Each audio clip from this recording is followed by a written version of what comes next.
Hello everyone, as you all know, this is Niharika Tiwari. So guys, we are back with another video related to your series Business Management, and in this video we are going to cover this next topic, that is controlling.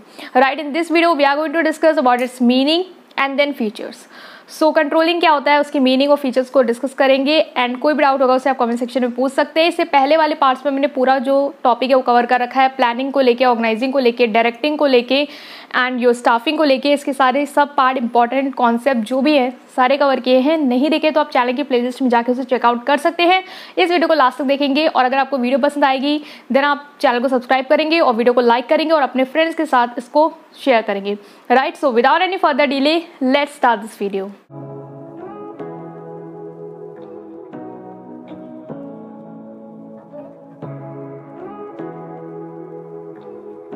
So now guys we are starting with the meaning first कि सबसे पहले हम लोग समझेंगे कि controlling क्या होता है।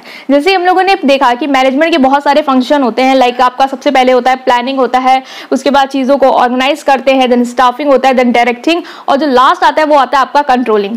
तो कंट्रोलिंग में क्या होता है, इसका बेस कहाँ से है, कहाँ से इसकी शुरुआत होती है और इसके क्या फीचर्स हैं, क्या कैरेक्टरिस्टिक हैं, इन सारी चीज़ों को हम डिटेल में चेकआउट करेंगे। तो मीनिंग को अगर हम बात करें तो कंट्रोलिंग बेसिकली क्या होता है, किसी चीज़ को कंट्रोल करना। और किसी चीज़ को कंट्रोल आप तब कर पाते हैं जब आपको पता होता है कि चीज़ें सही क्या हैं और क्या हो रही हैं। उसके बेसिस पे हमें चीज़ों को ठीक कर रहा है तो हमें उसमें अपनी जो चीज़ें जो खराब जा रही है उनको ठीक करने के लिए हमें कुछ स्टेप्स लेने होंगे। दैट इज व्हाट वी से इन अ लेमैन डेफिनेशन की कंट्रोलिंग होता है। ठीक है, सो कंट्रोलिंग में क्या है कि जैसे आपने प्लान्स में कुछ गोल सेट कर लिए कि ये चीज़ है जो हमें अचीव करनी है, लाइक हमें प्रॉफिट मार्जिन जो है वो सपोज करें 5% था तो हमें 10% या 20% लेके जाना है, या हमें अपने ऑर्गेनाइजेशन की ग्रोथ जो है फ्यूचर में ज़्यादा देखनी है। तो ये हमने जो गोल्स थे उन्हें पहले से क्या कर रखे थे, सेटअप कर रखे थे, प्री डिटरमाइंड गोल जो है वो बना रखे थे। अब इन गोल्स के लिए जो हम लोगों ने टारगेट डिसाइड किए थे कि ये काम ऐसे होगा, इस तरीके से स्टेप जो है वो हम लोग लेंगे, इतना जो प्रोडक्टिविटी एम्प्लॉयज़ की है वो चाहिए होगी तभी ये गोल अचीव हो पाएगा। ये सारी चीज़ें हम लोगों ने पहले से ही सिस्टमैटिकली बता के रखी थी। अब ये सारी चीज़ें अगर इसी तरीके से एग्जीक्यूट होती हैं देन ही आपके जो टारगेट्स हैं या गोल है वो अचीव हो पाएंगे। और अगर ये सारी चीज़ें ऐसे एग्जीक्यूट नहीं होती है तो फाइनली जो आपका गोल है वो आप नहीं अचीव कर पाएंगे। तो कंट्रोलिंग यहीं पे आता है कि जो भी आपने गोल्स सेटअप किए थे, जो भी आपके प्रीडिटरमाइंड गोल्स थे और जो भी आपका एक्चुअल परफॉर्मेंस हुआ है, जो भी आपका रिजल्ट आया है, उनमें क्या डिफरेंस है उसको फाइंड आउट करना और फिर उस डिफरेंस को क्या ठीक करने के लिए, जैसे कोई डिफरेंस आ गया, लाइक आपने सोचा था कि 40 बॉक्सेस जो है वो बनेंगे लेकिन आप देख रहे हैं एक्चुअल रिजल्ट जो आपको मिल रहा है वो सिर्फ और सिर्फ 10 बॉक्सेस का मिल रहा है। तो ये जो डिफरेंस आया है 30 बॉक्सेस का, उसको आप ठीक करने के लिए स्टेप्स लेंगे, पहले जानेंगे कि क्यों ये सारा डिफरेंस आया है and then you will control by taking some step. Right, so ये होता है आपका कंट्रोलिंग। सो कंट्रोलिंग को सिंपल डेफिनेशन बोलेंगे कि जो आपने प्रीडिटरमाइंड गोल या एक्चुअल परफॉर्मेंस और जो स्टैंडर्ड परफॉर्मेंस में जो डिफरेंस होता है और उस डिफरेंस को सही करने के लिए जो आप स्टेप्स लेते हैं, that is called controlling. And controlling बहुत इंपॉर्टेंट होता है क्योंकि प्लानिंग तो हम कर लेते हैं लेकिन प्लान को एग्जीक्यूशन के बाद वही रिजल्ट आता है या नहीं आता है वो हम लोग एक तरीके से अगर नहीं आ रहा है तो ला सकते हैं किसके बेसिस पे, कंट्रोलिंग के बेसिस पे। अगर कंट्रोलिंग नहीं होगा तो फिर आपका जो भी जैसा चल रहा है वैसा चलेगा, गोल्स अचीव हो या ना हो उससे कोई फर्क नहीं पड़ेगा। राइट, सो ये था एक कॉन्सेप्ट कंट्रोलिंग का और इसको थोड़ा डीप में इसलिए देखा ताकि अगर आपको ज्यादा लिखने को आए तो आप उसको लिख पाए अपनी लैंग्वेज में। Right, moving to a next thing कि फीचर्स क्या होते हैं कंट्रोलिंग के या कैरेक्टरिस्टिक्स क्या होते हैं आपके कंट्रोलिंग के। तो now guys starting with the first feature, that is controlling is a continuous process. Controlling जो होता है वो कंटीन्यूअस प्रोसेस होता है। इसका मतलब ये नहीं है, मतलब जैसे कि हम लोग सोचते हैं ना कि एक बार प्लान बना लिया, वो प्लान एग्जीक्यूट हो गया, अब हमने देख लिया कि क्या प्लान के अकॉर्डिंग चीजें हुई या नहीं हुई, डिफरेंस देख लिया और नाउ हमने इसको ठीक कर लिया, अगर डिफरेंस था तो बस तो कंट्रोलिंग खत्म हो गया, अब हमें कंट्रोलिंग की जरूरत नहीं होगी। क्यों नहीं होगी, अब आप नेक्स्ट भी तो प्लान बनाएंगे, कुछ नई डिमांड्स भी तो आएंगी, डिमांड्स तो एंड होनी ही नहीं है।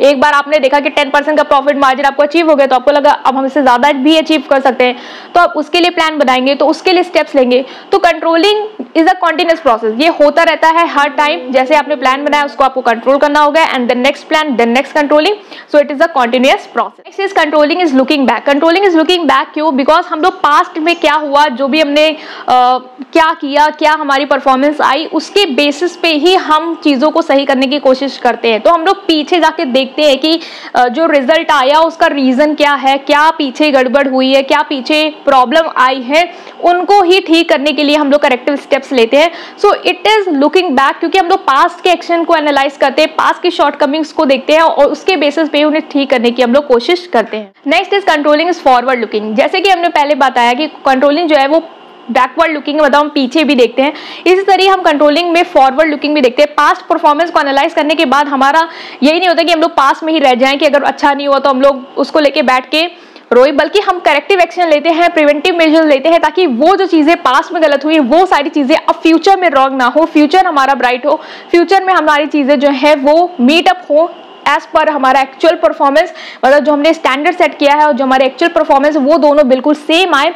इन सारी चीजों को हम इंश्योर करते हैं, ठीक है, कंट्रोलिंग के थ्रू। तो ये क्या है, एक फॉरवर्ड लुकिंग भी है कि आप फॉरवर्ड भी, एक फ्यूचर भी जो है वो अच्छा देखते हैं अपने कंट्रोलिंग के through. Next is controlling is action oriented. Controlling जो होता है वो आपका एक्शन ओरिएंटेड होता है, बिकॉज कंट्रोलिंग में हम एक्शन लेते हैं। लाइक अगर कोई डिफरेंस आता है, कोई डेविएशन अगर हम देखते हैं कि हमने जो सेट किया था और जो हमें रिजल्ट मिला वो सही नहीं है, कुछ प्रॉब्लम है, हो सकता है वर्कर का एटीट्यूड सही नहीं है, वर्कर अच्छे से वर्क नहीं कर रहे हैं, या हम हमारे प्लान ही गड़बड़ है, तो उसमें हम लोग क्या करेंगे, एक्शन लेंगे। Now we will take action कि कैसे हम लोग उस शॉर्टकमिंग को ठीक कर सकते हैं, क्या क्या हमारे हम न्यू प्लान्स हो सकते हैं, क्या क्या चीजें हमें और इम्प्रूव करनी है।